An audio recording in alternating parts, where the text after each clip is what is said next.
te aumenta el déficit fiscal y te aumenta el monto de la deuda, ¿no? Y esta cuestión, o sea, en el momento en el cual las finanzas públicas siempre han dependido de los ingresos petroleros, hemos venido dependiendo del comportamiento de las exportaciones y del precio internacional del petróleo. Cuando cae el precio internacional del petróleo y que las exportaciones, por lógico, se ven afectadas las finanzas públicas, que te llevan a déficit fiscal y a mayor deuda. Entonces, ahí se señala cómo en el marco de las finanzas públicas el término austeridad se refiere a un programa drástico de consolidación fiscal dirigido a reducir el déficit. Sí, porque tú puedes disminuir el déficit vía disminución del gasto, vía aumento de impuestos. Y siempre se procede a hacer el ajuste vía disminución del gasto público que te viene a contraer la actividad económica y casi en ese círculo vicioso que al disminuir la actividad económica el gobierno termina recaudando menos y al recaudar menos sigue el déficit fiscal y siguen los problemas. Entonces ahí da un brinco y se va a que a partir de la crisis del 2008 se puso especial atención en la disminución del déficit fiscal. Es decir, hay que tomar en cuenta cómo en Estados Unidos, en la crisis de 2008-2009, el Banco Central bajó la tasa de interés a 0.25% y fue insuficiente para poner un freno a la caída de la actividad económica. Entonces el gobierno de Estados Unidos tuvo que incrementar el gasto público deficitario a niveles del 10% del Producto Interno Bruto. Fíjense ustedes cómo está la magnitud de la crisis, ¿no? En el 2009 el déficit fiscal fue de 10% del PIB, actualmente Estados Unidos trae un déficit del 20% y sigue la caída de la actividad económica. Bueno, entonces la cuestión es de que una vez que se recuperó la actividad económica en el 2010 en Estados Unidos, dice, bueno, ya hay que regresar de nuevo a disminuir el déficit fiscal, ¿no? Y que fuera de hecho lo que aconteció. O sea, después de haber sido el déficit fiscal 10% del PIB en el 2009, empieza a disminuir a partir del 2010, 2011. En el gobierno de Obama el déficit fiscal era 3.8% del PIB, ¿no? O sea, como lo disminuyó significativamente. Y el gobierno de Trump lo ha vuelto a incrementar, ¿no? Pero bueno. Entonces, ahí el artículo señala que del periodo 71-75, y vuelve de nuevo para atrás, ¿no? Dice, el déficit fiscal primario aumentó de 0.5% al 6.4% del PIB, ¿no? Es decir, cómo se venía trabajando con bajo déficit fiscal, o sea, y el periodo de Echeverría lo incrementa al 6.4% del PIB. O sea, ¿por qué razón? Aquí hay que ubicar cómo el gobierno de Echeverría instrumentó políticas en favor de los trabajadores, se incrementaron los salarios tremendamente, o sea, la mayor participación de las remuneraciones del ingreso nacional fue en el periodo de Echeverría, ¿no? Que no por nada la burguesía no lo quiere hasta la fecha. ¿Por qué? Porque ese aumento de las participaciones, de las remuneraciones, mejor dicho, en el ingreso nacional, la contraparte, ¿cuál es? Pues disminución de las ganancias en el ingreso nacional. Las remuneraciones llegaron a ser el 41% del Producto Interno Bruto en el 76 y actualmente están en niveles de 23-24%. Entonces, y a eso se suma el hecho de que Echeverría venía generando un montón de empresas públicas, ¿no? Es decir, había una participación creciente del Estado en la actividad económica. Y la contraparte era disminuir el tamaño de participación de la cúpula empresarial en la economía. Y luego también generó los ejidos colectivos, expropió tierras en Sonora, Sinaloa.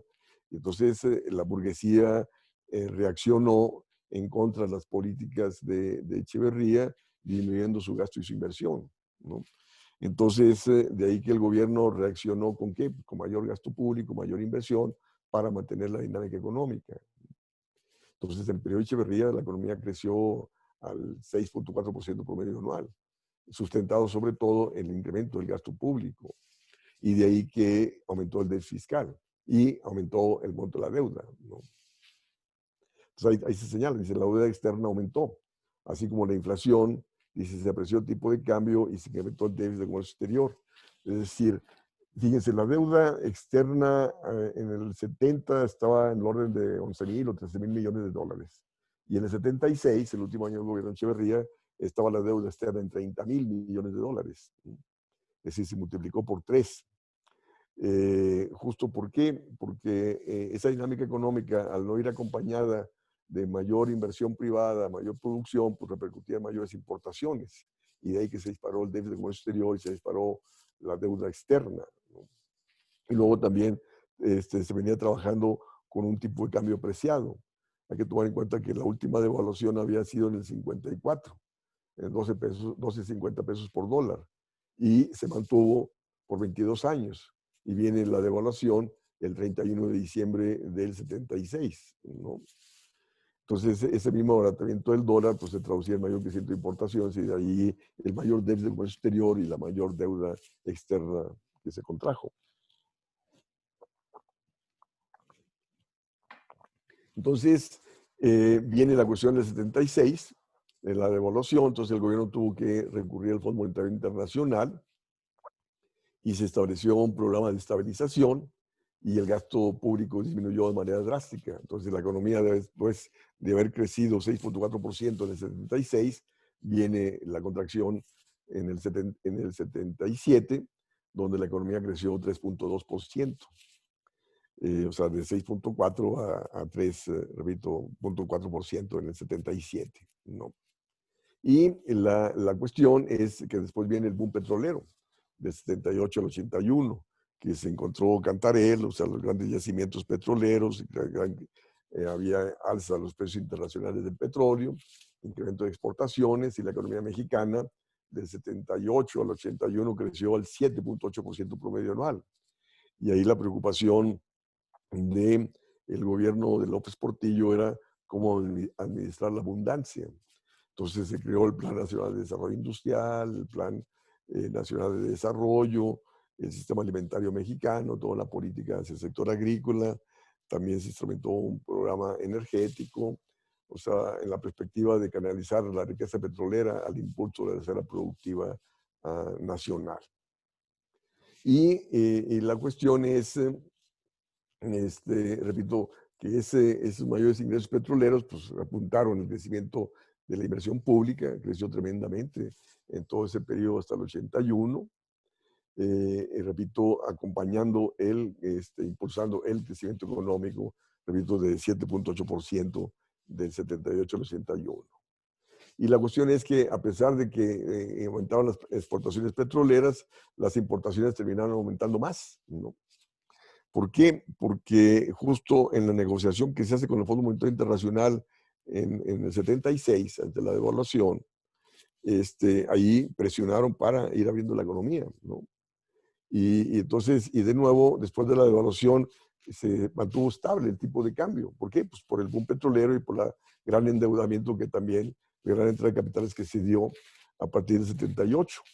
Entonces, de nuevo, volvieron a abaratar el dólar y en un contexto de apertura, pues lógico, las importaciones crecieron más que las exportaciones, aumentó el déficit de comercio exterior y, repito, financiado por mayor endeudamiento, ¿no? Porque el boom petrolero pasó a ser insuficiente para financiar ese crecimiento del déficit de comercio exterior. Y la cuestión es de que en el 81, mediados del 81 empieza a aumentar la tasa de interés en Estados Unidos. Imagínense ustedes, la tasa de interés llega a niveles del 16, 18%, la tasa de interés en un contexto donde la deuda externa se había disparado tremendamente. Y empieza a disminuir el precio internacional del petróleo. Entonces esto pues, hace crisis en el 82. O sea, te aumenta el costo de la deuda, al aumentar la tasa de interés internacional, se caen tus exportaciones, es decir, se cae tu capacidad de pago de la deuda externa, ¿no? Y caímos en la crisis de deuda del 82, ¿no? Fíjense ustedes, ahí está como en el 81 el déficit fiscal llegó a ser el 14% del PIB, había crecimiento del déficit de comercio exterior y aumento de la deuda, ¿no? Entonces, ahí que se manifiesta la crisis de deuda, incapacidad de pago de la deuda externa en el 82 ante la caída internacional del precio del petróleo, de las exportaciones, y el aumento de la tasa de interés internacional. Y la bronca fue que el riesgo cambiario se incrementó tremendamente en el 82. Era inminente la devaluación, que no se podía mantener estable el tipo de cambio. Y la misma banca comercial recomendaba a las grandes empresas a que trasladaran sus depósitos en dólares a la banca internacional. Y no por nada el presidente López Portillo reacciona nacionalizando la banca, ¿no? Que fueron los culpables de promover la especulación, que fueron los culpables de promover la salida de capitales. Y lo que aconteció, ¿qué fue lo que en esa salida de capitales? Te estaban presionando sobre el peso. Entonces López Portillo, en un discurso famoso, histórico, dijo, defenderé el peso como perro. Entonces, en 1982, en un solo año, incrementó la deuda externa en 20,000 millones de dólares. ¿Justo para qué? Pues para saciar la demanda de los especuladores y evitar la devaluación. Y entonces aún así nos saquearon, ¿no? Entonces de ahí que él reacciona con el control de cambios, reacciona con la nacionalización de la banca y señalando, dice, nos saquearon, no nos volverán a saquear. ¿Por qué? Porque reaccionó nacionalizando la banca y metiendo control de cambios, pero ya cuando ya se habían acabado las reservas internacionales, ¿no? Donde de nuevo se tuvo que renegociar con el Fondo Monetario Internacional e impuso todas las políticas de ajuste que pasaron a instrumentarse a partir del 83, ¿no? Entonces ahí está, dice, la fuga de capital representó más del 50% del aumento de la deuda externa, ¿no? Es decir, el gobierno debió haber instrumentado el control de cambios antes de que el capital se saliera, ¿no? Y no instrumentar el control de cambios ya cuando no teníamos, ya nos habían saqueado, ya no había reservas internacionales, ¿no? Que es a su vez lo que va a tener que hacer el gobierno mexicano, ¿no? En el sentido de si ahorita hay como 190,000 millones de dólares de reservas internacionales, quién sabe si van a estar para el próximo año para estas fechas, ¿no? Tomando en cuenta el mismo contexto de incertidumbre que está generando. Y sigue la problemática económica y el capital, al no ver expectativas de estabilidad y rentabilidad, pues buscará otros mercados, ¿no? Pero bueno. Entonces, ahí señala, bueno, cómo se cae en la crisis del 82 y el gobierno tuvo que instrumentar las políticas de austeridad, que decíamos que a partir del 83 se procedió al superávit primario y ese se sustentó vía disminución de la inversión pública. Fíjense ustedes, la inversión pública en el 81 era el 42% de la inversión fija bruta total y actualmente es el 15%, ¿no? Es decir, como estas políticas de austeridad fiscal nos han venido a disminuir el tamaño de participación del Estado en la actividad económica. O sea, el gobierno en el 81 tenía 2,000 empresas públicas y actualmente no tiene ninguna. Las que tiene están con participación del sector privado, tanto en Pemex como en la CFE, ¿no? Entonces, como en la década de los 80 se configura una caída de la actividad económica con fuerte devaluación, ¿para qué? Para generar superávit primario. Te contrae la actividad económica para restringir importaciones, devaluar la moneda para encarecer el dólar, para encarecer importaciones y reducirlas, y al devaluar la moneda abarata la producción nacional para incrementar exportaciones. Y así se logra el superávit de comercio exterior. ¿Para qué? Pues para pagar el servicio de la deuda pública. Y tuvimos superávit de comercio exterior desde el 82 hasta el 88, ¿no? ¿A costa de qué? De no crecimiento de la actividad económica, a costa de fuerte devaluación, de fuerte inflación, a costa de fuerte caída del consumo y del nivel de vida de la población. Entonces, ahí se señala cómo los gobiernos pasan a priorizar la reducción del déficit fiscal, la reducción de la inflación, tratar de estabilizar la moneda, pero la cuestión es de que en todos los 80s hasta diciembre del 87 se estuvo devaluando la moneda para, repito, disminuir el déficit de comercio exterior, generar ese ahorro forzoso para el pago de la deuda, ¿no? Y lógico, el ajuste fiscal es más fácil hacerlo por la disminución de la inversión pública que por la disminución del gasto. Tiene, si tú disminuyes el gasto, tiene mayores costos políticos que la disminución de la inversión, porque la disminución de la inversión ahí pues, frena la actividad económica y sus efectos se van a ver en mediano y largo plazo, ¿no? Entonces, lógico, tal como se señala, la disminución del crecimiento de la inversión te redujo el crecimiento potencial de la economía. El crecimiento potencial de la economía era 6.4% promedio anual del 39 al 81. Y como a partir del 82, pasamos, o sea, en los 80 no crecimos, fue una caída de la actividad económica. Y el crecimiento promedio del 82 al 2018 era 2.1% promedio anual, ¿no? O sea, como al disminuir la inversión pública, también contrajo la inversión privada, la actividad económica y de ahí el menor crecimiento potencial, menor generación de empleo, la mayor economía informal, menores salarios, etcétera, ¿no?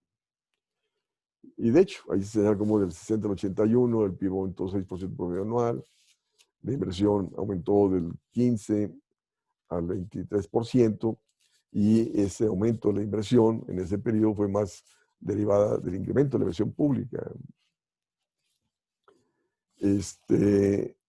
Y de hecho, ahí se señala como la inversión privada aumentó solo 2 puntos porcentuales para llegar al 12.8% del PIB, ¿no? Y la inversión pública era el 10% del PIB, ¿no?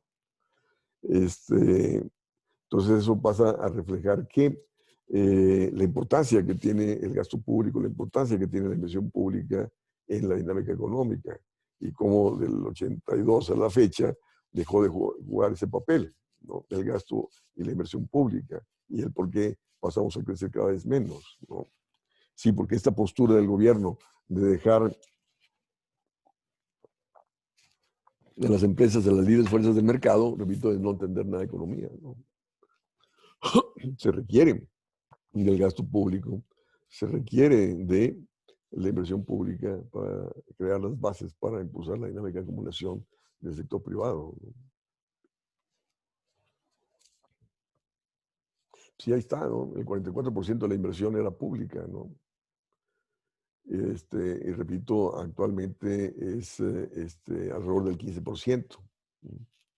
Y repito, después de haber sido la inversión en relación al Producto Interno Bruto arriba de 10, o sea, el autor dice 10%, yo tengo datos que había sido el 13% en el 81 y actualmente es el 2.5%.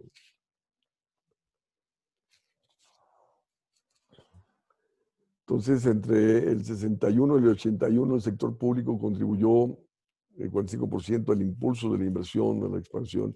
Es decir, cómo la inversión pública jugó un papel importante, ¿no? El sector público jugó un papel importante en el impulso de la actividad económica. Y lógico, y la austeridad fiscal te reduce el tamaño y participación del Estado en la actividad económica, ¿no? Y de ahí el menor crecimiento de la economía, evidenciando que el sector privado por sí solo es incapaz de configurar condiciones de crecimiento económico, ¿no?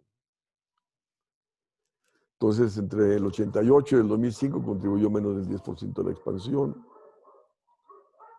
Después de haber contribuido el 45%, o sea, el 45% del crecimiento era explicado por el sector público, ¿no?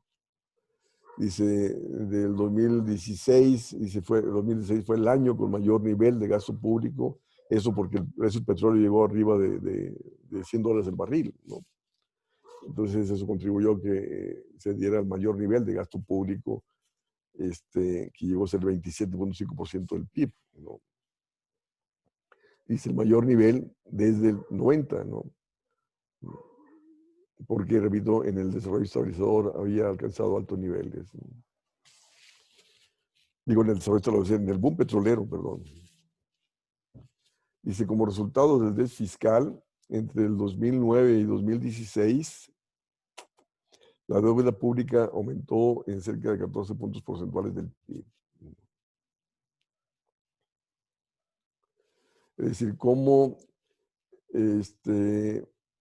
aquí dice como resultado del déficit fiscal. La cuestión es de que la economía no ha tenido grandes déficits fiscales en esos periodos, ¿no? yo diría como resultado de la política de austeridad fiscal. El gobierno terminó recaudando menos, surge el déficit, no por el mayor gasto, sino por la menor recaudación y de ahí el aumento de la deuda. Dice, México está en una posición débil para enfrentar futuras metas fiscales o un choque externo, que es justo lo que está pasando, ¿no? Es decir, hay un fuerte choque externo de caída de exportaciones y es para que el gobierno reaccione con el incremento del gasto público deficitario y no lo está haciendo, ¿no? ¿Por qué? Porque no tiene capacidad para ello, ¿no? Dada la baja recaudación y dado la posición del gobierno de no recurrir a financiarse con su moneda.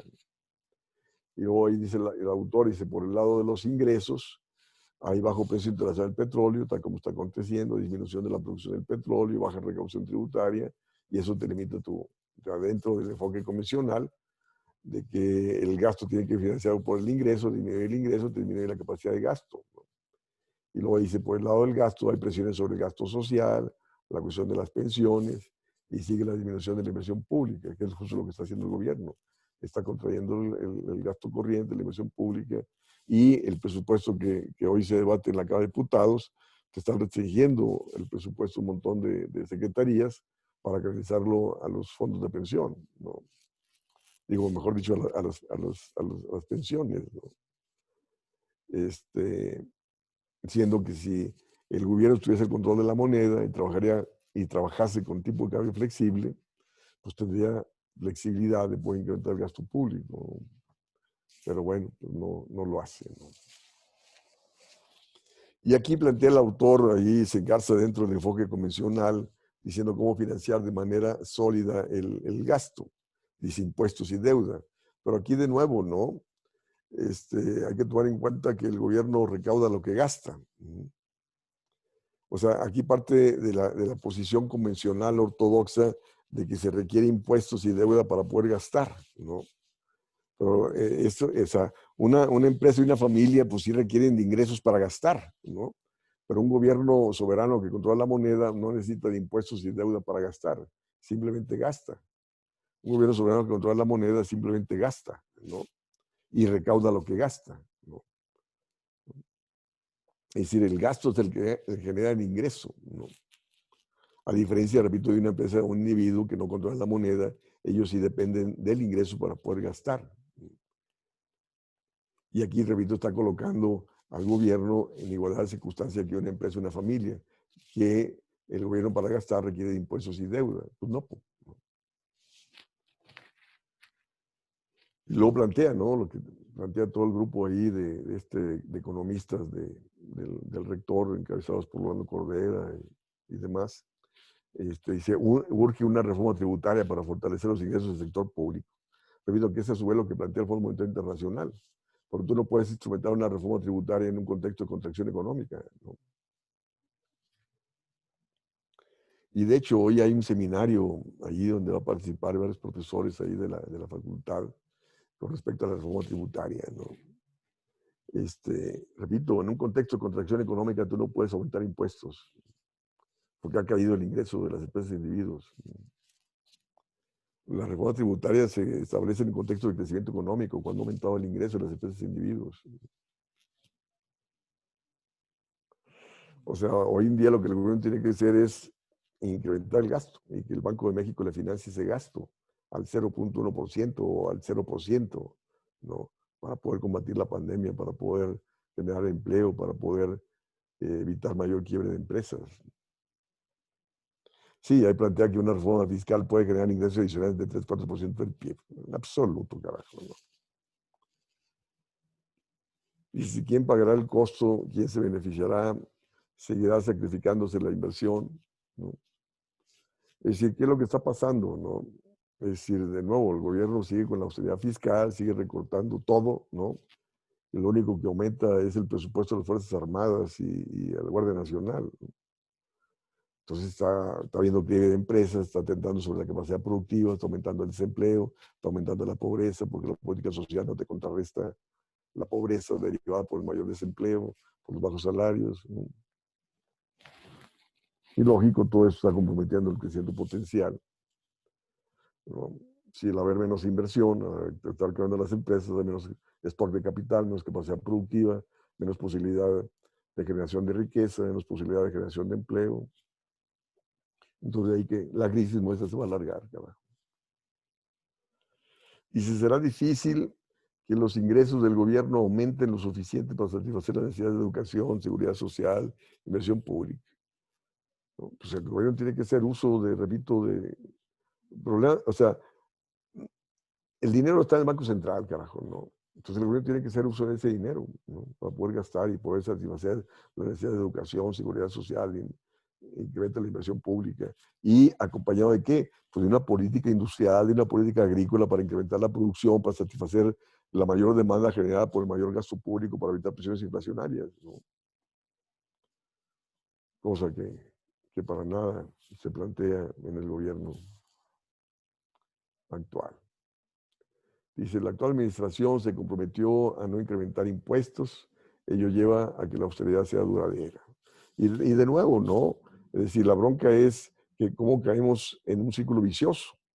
El gobierno al gastar menos, recauda menos, y por tanto sigue las presiones negativas sobre las finanzas públicas, sigue creciendo el monto de la deuda, lo lleva a seguir contrayendo el gasto, y entonces es un barril sin fondos hacia abajo, ¿no? Y esto pues va a llevar de nuevo, repito, a la gente a las calles, carajo, a decir ya basta, ¿no? Y se cae un ciclo vicioso, reducción del gasto que contrae ingreso nacional, la recaudación, el déficit fiscal. Dice, no hay viabilidad de adoptar políticas públicas para promover el desarrollo social y económico, ¿no? Pues sí, repito, la única viabilidad es hacer uso de la moneda, ¿no? ¿No? Para financiarte con ella. ¿Mm? Y retomar el manejo, repito, de la política monetaria, fiscal en favor de los propósitos nacionales de empleo, de crecimiento económico, de bienestar y sobre todo combate a la pandemia. Lo que no hay voluntad política, ¿no? Para ello, ese es el problema, ¿no? Porque políticas sí las hay, ¿no? Pero no la voluntad política para instrumentarlas, ¿no? ¿Comentarios?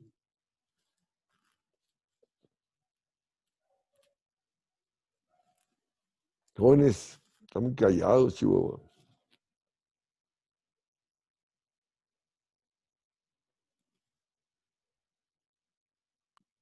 Yo, profesor. ¿Qué Entonces, de pasó? todos los programas que se han implementado sobre la austeridad fiscal, ¿alguno ha traído realmente como algo bueno? Ajá, algo bueno. Se estaría traduciendo en mayor crecimiento de inversión, mayor consumo, mayor crecimiento económico, ¿no? Y repito, ahí están los datos. La inversión de agosto a agosto trae una caída de 16%, el consumo trae una caída de 13%, la actividad económica de septiembre es equivalente a la actividad económica que había en marzo del 2014. Entonces, quien se ha beneficiado ha sido el sector financiero, que se sigue ganando. Y gana cada vez menos, pero sigue ganando, ¿no? Este, Ahora, los programas sociales, pues sí, hay gente que no tenía ingreso y ahora lo recibe, ¿no? Pero ¿a costa de qué? Pues de que otro quedó desempleado, de que otro vio disminuidos sus ingresos y el efecto neto es negativo, ¿no? Entonces aquí hay que ver el efecto neto, ¿no? El efecto neto está siendo negativo. Es decir, porque la gente no quiere limosnas, no quiere dádivas. La gente quiere empleo bien remunerado, cosa que no hay, no se está generando, ¿no? O sea, tú tienes que salvar la esfera productiva, ¿no? No hay política industrial, no hay política agrícola, no hay apoyo a las empresas que enfrentan problemas y que están quebrando y cerrando, ¿no? Y la gran mayoría de ellas no va a regresar. Entonces, ¿qué va a pasar en un contexto donde tienes menos stock de capital, menos capacidad productiva? Pues te va a afectar el crecimiento económico, te va a afectar la generación de riqueza, te va a afectar la generación de empleo, ¿no? Por muchos años.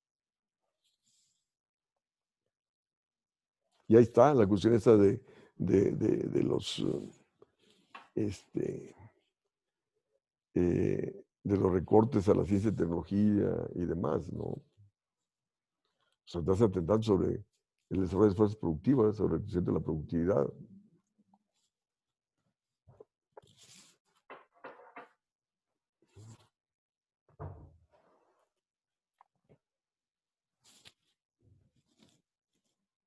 Ok. ¿Quién crees tú que se está beneficiando? Lo lógico que está beneficiando los acreedores, porque México ha adelantado el pago de la deuda externa, ¿no? A costa, repito, de estar siguiendo el presupuesto nacional, a costa de estar siguiendo la actividad económica, a costa de estar aumentando el desempleo, a costa de estar aumentando la pobreza y la violencia. Pues sí, de ahí las calificadoras no han dicho nada, las calificadoras están calladitas, ¿no? ¿Por qué? Porque el gobierno ha presionado para que el gobierno pague los acreedores, ¿no? ¿Y les pueda poder pagar el próximo año? En absoluto, en absoluto, ¿no? Sí, pues yo también basándome en cosas que ha dicho anteriormente, también pensaba eso, que al final eran más las consecuencias malas que las buenas.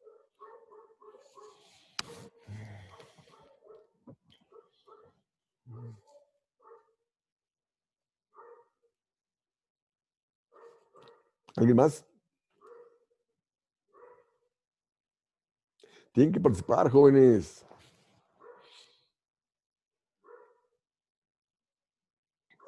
Profesor, yo no entendí por qué antes de que se encontrara el pozo petrolero de Cantarell, si México estaba con un déficit, ¿por qué se tenía apreciada la moneda?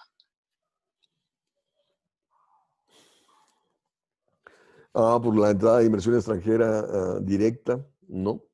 El momento en el cual México estableció la política de permisos previos de importación, aquellos productores que nos vendían desde Estados Unidos, pues pasaron a pasar a producirlo internamente.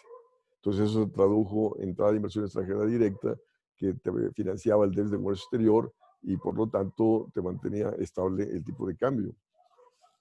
Pero resulta que ya a fines de los 60, dentro del desarrollo estabilizador, empieza a recurrirse esa inversión extranjera directa, pasó a ser insuficiente y empieza a incrementar la deuda externa. Y luego, repito, en el periodo de Echeverría, la deuda externa pasó de 11,000 a 30,000. Y ese incremento de deuda externa te financia el déficit de cuenta corriente y te mantenía estable el tipo de cambio. Y luego ya en el 76 llegó a niveles tales del déficit de comercio exterior que ya no tenías garantizado la entrada de capitales, que viene la devaluación de la moneda en agosto del 76. Y repito, y es que se había mantenido constante por 22 años, ¿no? Y luego, y también lo justificaba el gobierno, los gobiernos de aquella época, en el sentido que había que abaratar el dólar para abaratar las inversiones, porque lo que se importaba era sobre todo maquinaria de equipo y bienes intermedios asociados a maquinaria de equipo. Entonces, al mantener barato el dólar, abaratabas las inversiones y fomentabas la inversión. Pero la bronca es de que no fomentabas la producción interna de la maquinaria de equipo, de los bienes de capital.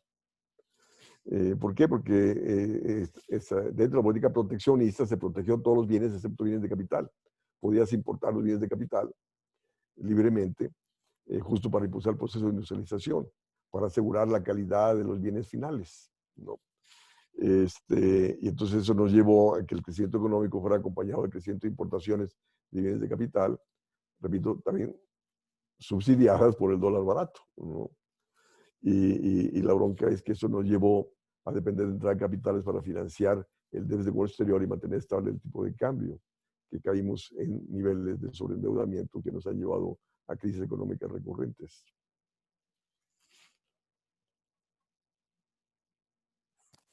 Sí, gracias.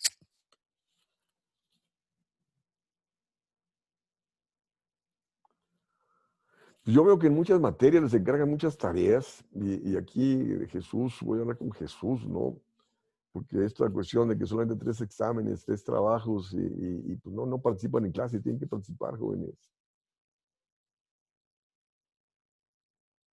No sé si estén estudiando, si estén siguiendo las lecturas.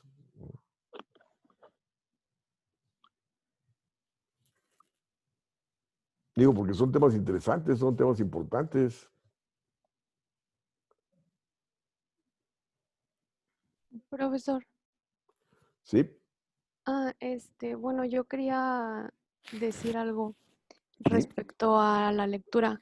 Bueno, a mí me pareció bastante interesante sobre todo porque, bueno, me parece que se publicó en el 2017, creo, y, y hace unos señalamientos muy interesantes que incluso pueden verse eh, pues ahorita en estos momentos que está pasando el país, ¿no? De crisis sanitaria, de crisis económica, de crisis social. Entonces, bueno, mi comentario era referente al último punto, al punto número 6, donde destaca los aspectos más importantes de esta estrategia de gasto, que tiene que ver con la austeridad en la educación, en la seguridad social y en la infraestructura pública. Entonces, bueno, creo que estos puntos que destaca son importantes porque pues definen gran parte de lo que, pues sí, de la composición del país en su totalidad, ¿no? Entonces, pues menciona, por ejemplo, que en el punto número 1 de la educación, que que es necesario hasta qué punto podrá tener repercusiones esta distribución del gasto en cuanto a, por ejemplo, las becas y todo este aspecto de, de los niveles de educación pues en las comunidades o en los lugares con muy bajos ingresos. Y por ejemplo, en lo de la seguridad social, pues ya lo vimos en este periodo de tiempo, ¿no? Que es muy importante tener pues bien definido este aspecto, pues tanto en las pensiones como en los hospitales y en todos esos rubros. Y lo de la infraestructura, pues también está muy claro que es importante. Incluso menciona varios autores que dicen que la inversión pública en la infraestructura puede jugar un papel clave en el crecimiento económico. Y bueno, yo tengo entendido que incluso varios indicadores económicos que definen el nivel de desarrollo de un país están basados en el grado de infraestructura del país. Y bueno, ese era mi comentario respecto a la lectura. Me pareció bastante interesante y pues ya solo quería decir eso. Mira, la cuestión es que él ahí se refiere, dice la necesidad de una reforma tributaria para encarar estos rubros. Mi planteamiento es, de nuevo, de que un gobierno no necesita impuestos para gastar. Y luego menos ahora en un contexto de contracción económica no puedes aumentar impuestos. El gobierno debe simplemente gastar justo en educación, en salud, en infraestructura, en desarrollo tecnológico. Y para ello el Banco Central tiene que acompañar el gasto público y a una baja tasa de interés. Es decir, el momento en el cual el gobierno realiza ese gasto en estos rubros, pasas a reactivar la economía y al reactivar la economía se incrementa el ingreso de las empresas e individuos y termina recaudando más el gobierno. Y al recaudar más, pues disminuyes el déficit fiscal, impulsor de la dinámica económica y pagas la deuda que hayas contraído para dicho gasto. Ahora, esta cuestión de la infraestructura, yo siempre lo he debatido, ¿no? Lo que el país requiere no es tanta infraestructura. Lo que el país requiere es desarrollo industrial, desarrollo tecnológico, ¿no? Sustituir importaciones. Lo que el país requiere es ser autosuficiente en granos básicos, que perdimos la autosuficiencia en granos básicos por la apertura comercial y por el abaratamiento del dólar, que pasaba a ser más barato importar que producirlo internamente, el maíz, el trigo, etcétera, ¿no? Entonces, porque toda la infraestructura que se ha desarrollado es ¿para qué? Pues para la comercialización de los bienes importados, ¿no? Exportaciones que realizan las empresas transnacionales, importaciones de los bienes que todos consumimos. Pues no, no. El énfasis debe ser en el sector industrial, en el sector agrícola, en la generación de empleos productivos bien remunerados, ¿no? Y lógico que necesita de la infraestructura, ¿no? Pero no poner todos los huevos en la gallina de la infraestructura, ¿no? Ajá, pues yo creo que van a la par, ¿no? Porque este por ejemplo, que fuera de China sin su infraestructura que tiene, o sea, pues sí, que fuera del comercio de China sin la infraestructura tan grande que tiene. Entonces, pues sí estoy de acuerdo con lo que dice, pero también pienso que van a la par. No, por eso, es decir, en China fueron a la par, ¿no? En el sentido de que también China necesitaba esa infraestructura para sus rubros de exportación, ¿no? O sea, los rubros para los puertos, o sea, las carreteras para los puertos, grandes aeropuertos, ¿no? ¿Justo para qué? Pues para potenciar sus exportaciones, como a su vez también las importaciones de insumos, de alimentos que requieren para su propio desarrollo. Porque la cuestión es esa, ¿no? O sea, en todo este grupo donde está Moreno Brid, Rolando Cordera y todos ellos enfatizan la infraestructura. Espérate, ya lo he debatido yo con ellos, ¿no? De una vez me pusieron todos en contra cuando yo dije, los cuestioné al respecto, ¿no? Y la cuestión es de que la industria en este país era el 23% del PIB en el 80, ¿no? Actualmente es el 15%. Éramos autosuficientes en granos básicos y perdimos la autosuficiencia de los granos básicos. Importamos el 70% del arroz que consumimos. Importamos más del 40% de los granos básicos que consumimos. Y es un problema de seguridad nacional. O sea, teniendo capacidad productiva, teniendo territorio para ser autosuficiente en granos básicos, pues tienes que aprovechar ese territorio para asegurar el abasto interno de los bienes que consumimos. Y repito, y la cuestión es que al relegar el desarrollo industrial, pasamos a tener déficit de comercio exterior, pasamos a depender de entrada de capitales. ¿Y a qué? A que la política económica se dirija a promover entrada de capitales, alta tasa de interés, austeridad fiscal, que nos lleva a seguir desatendiendo la esfera productiva y caemos en ese círculo vicioso de depender de entrada de capitales, que nos coloca en un contexto de alta vulnerabilidad. Esos capitales dejan de venir, tal como está aconteciendo hoy en día, caen las exportaciones y nos lleva a una crisis profunda, ¿no? ¿Por qué? Porque no tenemos condiciones endógenas de acumulación y crecimiento para sustentar un crecimiento económico, ¿no? O para hacer frente a los debates externos. Porque la infraestructura en sí no va a resolver eso, ¿no? Sí, claro que sí, profesor.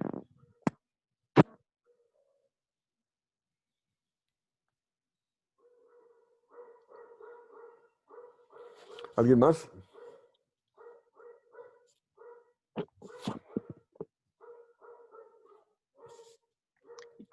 Profesor, yo le quería preguntar sobre su lectura acerca del programa de pensión mínima garantizado, porque la lectura de Moreno Brid dice que al menos es uno de los puntos claves para tener, digamos, en cuenta redistribución por medio de asegurar, digamos, una seguridad social.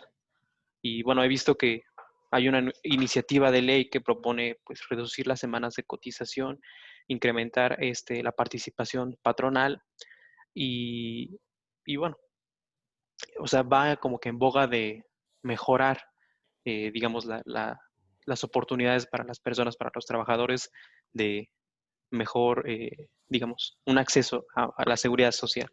Usted que, bueno, no sé, si me podría dar su Mira, lectura sobre esto. Yo he escrito al respecto, ¿no? Allí en los artículos estos de la Jornada de Oriente, cada semana y puedes entrar a la columna que tengo de Alternativa Económica y vas a encontrar un montón de artículos criticando estas posturas, ¿no? El hecho que se disminuya las cotizaciones de 1.250 semanas a 750 y después a 1.000, pasa a reflejar de que el propio gobierno reconoce que con el contexto de desempleo, subempleo, de economía informal, la gente no alcanza las 1.250 semanas de cotización para llegar a la pensión mínima, ¿no? Garantizada, ¿no? Entonces pasa a reducir a 750 semanas para ser sujeto de la pensión mínima garantizada. ¿En qué consiste la pensión mínima garantizada? En un salario mínimo, ¿no? O sea, pasaría a ser una política social, ¿no? Y luego en el contexto de crisis actual, que te ha aumentado el desempleo, pues ha disminuido el número de trabajadores que están cotizando al sistema de fondo de pensiones, y entonces ni siquiera van a alcanzar las 750 semanas de cotización para alcanzar la pensión mínima garantizada. Entonces, yo en mis trabajos he enfatizado de que el centro debe ser la generación de empleo formal bien remunerado, porque el empleo formal, o sea, pasa a estar ya dentro de la economía formal, seguro social, pasas a ser contribuyente también al sistema de fondo de pensiones, y eso es lo que salva al sistema de fondo de pensiones, que aumente el número de cotizantes al sistema de fondo de pensiones. En 1980 había 23 trabajadores activos por un jubilado. Hace 5 años había 3.5 trabajadores activos por un jubilado. Entonces eso te quiera todo fondo de pensiones. Al haber menos cotizantes y al haber cada vez más jubilados, pues lógico, no hay recursos. Entonces ahí el gobierno tiene que canalizar recursos para esos fondos de pensión. O sea, lo que se discute hoy en la Cámara, se recorta un montón de presupuesto. ¿Para qué? Para que haya para pensiones, ¿no? Pero esas pensiones que está dando el gobierno es un salario mínimo, carajo, ¿no? No. Entonces la gente no sobrevive con un salario mínimo. Luego menos a la edad adulta, donde aumenta el número de enfermedades, etcétera, ¿no? Entonces, tú tienes que poner el centro de nuevo en políticas de pleno empleo, en políticas de empleo formal bien remunerado, para que haya mayor número de trabajadores cotizantes en el fondo de pensiones y que esos recursos no vayan como la iniciativa de ley que aprobó el Congreso, de que las AFORES manejen esos recursos en los mercados financieros internacionales buscando la alta rentabilidad. No, esos recursos deben ser canalizados ¿a qué? A la esfera productiva para generar empleos formales, para aumentar el número de cotizantes al sistema de fondo de pensiones. Y no, repito, se aprobó ya en el Congreso. Se da manga ancha a las AFORES para que inviertan en los mercados financieros internacionales. Por favor, carajo, no. Esos recursos son para potenciar el crecimiento económico nacional, para desarrollar la industria, para generar empleo productivo bien remunerado internamente. Y repito, no es a través del seguro de desempleo, no es a través del ingreso universal, como plantean otros también dentro de ese grupo. Pues no, no. La gente quiere empleo, ¿no? Se necesita empleo formal bien remunerado. ¿Para qué? Para potenciar la esfera productiva, para potenciar la generación de riqueza, para que la gente se sienta útil y que esté contribuyendo al crecimiento económico del país. ¿Quedó claro, Iván? Sí, claro, profesor.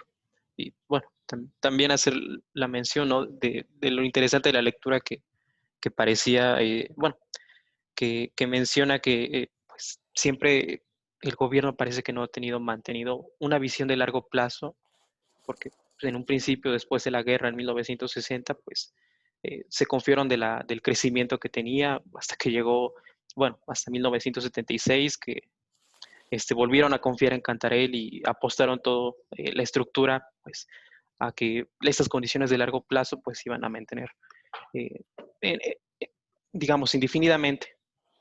Y ahora parece que, pues, no, simplemente no tienen una visión que pase más allá de largo plazo para que funcione el sistema fiscal de México, sistema de recaudación. Bueno, también agregaba eso. Ahora, la cuestión de nuevo, ¿no? Lo que te garantiza el crecimiento sostenido de largo plazo es el desarrollo de las fuerzas productivas. O sea, lo de Cantarell, la cuestión petrolera, repito, y el gobierno sigue apostando a Pemex, ¿no? O sea, por más que rescates a Pemex, que hay que rescatarlo, eso no va a ser la salida a los problemas que tenemos, ¿no?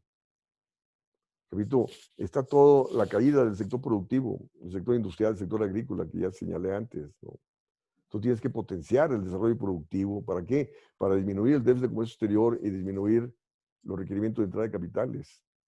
Porque ahí tenemos ese déficit de cuenta corriente creciente que te sigue aumentando la deuda externa, te sigue aumentando los requerimientos de entrada de capitales. Entonces ahí que tienes que tener una alta tasa de interés para que venga capital financiero y así financiar el déficit de comercio exterior. Y esa alta tasa de interés me frena la inversión, me aumenta los problemas de cartera vencida, etcétera, ¿no?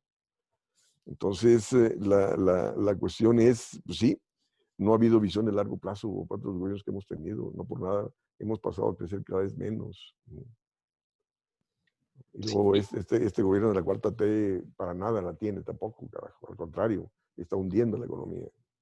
Sí, incluso, bueno, para agregar, estaba revisando que la ley de la iniciativa de ley de ingresos de la Federación contempla un ingreso petrolero menor o, bueno, en la misma cantidad que 1999, 3.7, pero pues le atribuyen esto a tanto los mercados de hidrocarburos actualmente en el contexto y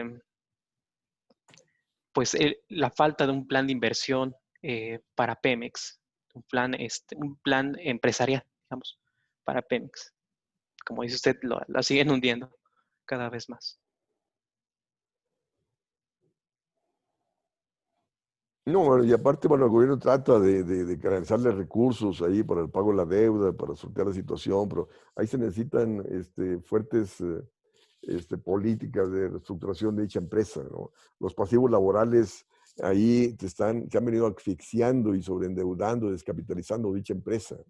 No es posible que los jubilados de Pemex tengan jubilaciones de 200,000, 250,000 pesos mensuales o 100,000 pesos mensuales en absoluto, ¿no? No podemos tener jubilados de primera y que la gran mayoría de los trabajadores ni siquiera tenga acceso a un salario mínimo de jubilación, ¿no? Entonces, nosotros planteamos, bueno, a mí me pidió ahí los diputados del PT en el 2018 que les hiciera una iniciativa y se hizo esa iniciativa reformando el sistema de fondos, reformando el sistema de pensiones, donde poner un tope, ¿no? a las jubilaciones de 15 salarios mínimos, ¿no? Porque no es posible, repito, que los jubilados del Banco de México, de Nacional Financiera, de Pemex, de la CFE, del sector judicial y demás, tengan pensiones, repito, de 200,000, arriba de 200,000 o arriba de 100,000 en absoluto, ¿no? Entonces, y luego resulta que después que hice iniciativa, fui a España de vacaciones con mi familia y me enteré que hay un tope a las jubilaciones en España de 2,000 euros, que equivale a los 15 salarios mínimos que coincidió con el equivalente a los 15 salarios mínimos que nosotros pusimos en esa iniciativa, ¿no? Ya está, en los sueños de los justos ahí, de esas iniciativas que se hacen y nunca pasan, ¿no? Y lógico, y si esa iniciativa fuera ley, pues lógico, ¿no? Vendrías a disminuir las partidas presupuestales de Pemex y la CFE y otras instituciones por cuestiones de pasivo laboral y vendría a ¿qué? A generar recursos para potenciar la inversión en Pemex y la CFE y a su vez el propio gobierno, ¿no? Pero pues no. Sí, sí. Muy bien. Muchas gracias, profesor. ¿Alguien más? Profesor, ¿y cuáles son las ventajas que se les ve a la pensión universal en lugar del empleo? Porque sí, yo estoy de acuerdo con usted, es mejor el empleo, pero entonces, ¿qué ven ellos en la pensión universal que es mejor que la generación de empleo? Mira, es que de nuevo, ¿no? Es decir, cómo la gente se va con modas, ¿no?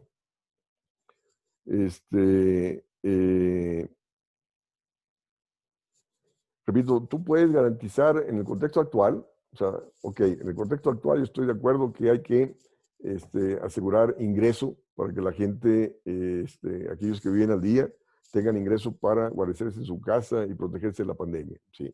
¿No? Pero eso no puede ser de forma permanente. O sea, lo que el gobierno tiene que hacer es crear condiciones de empleo, bien remunerado, ¿no? Políticas de pleno empleo, empleo para aquel que lo busque y no lo encuentra, ¿no? Porque el sector privado te va a generar empleo si ve, si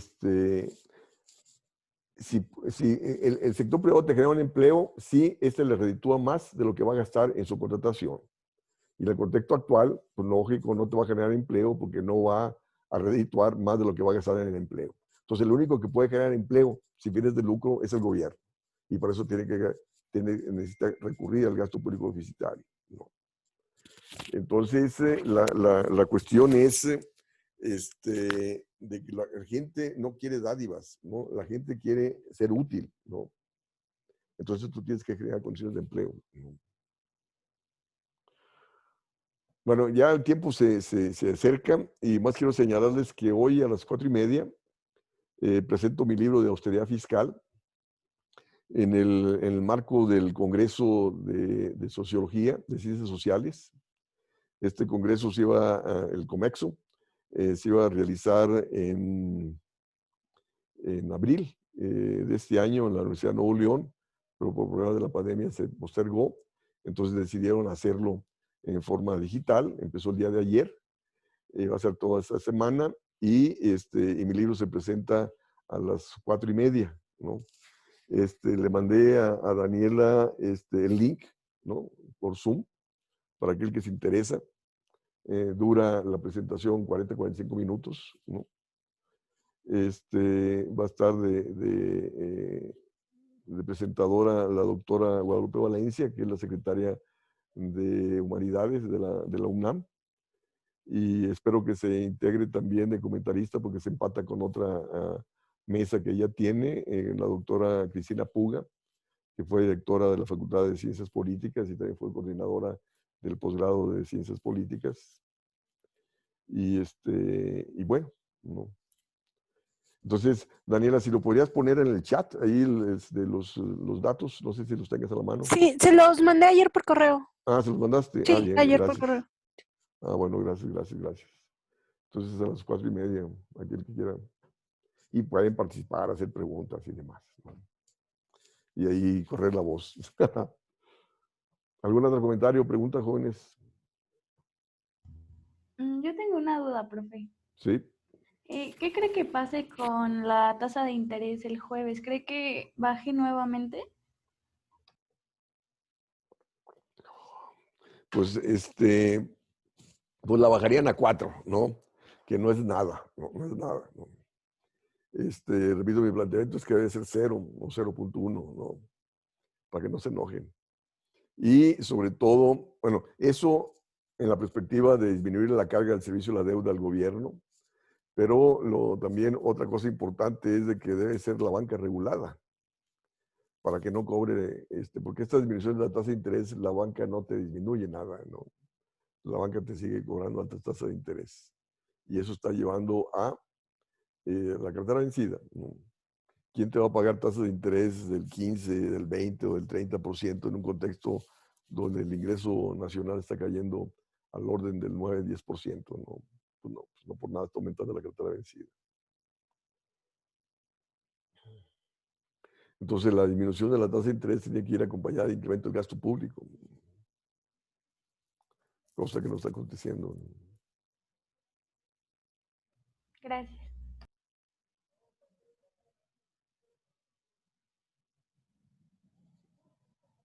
¿Quién tiene el programa a la mano para saber qué lecturas vienen?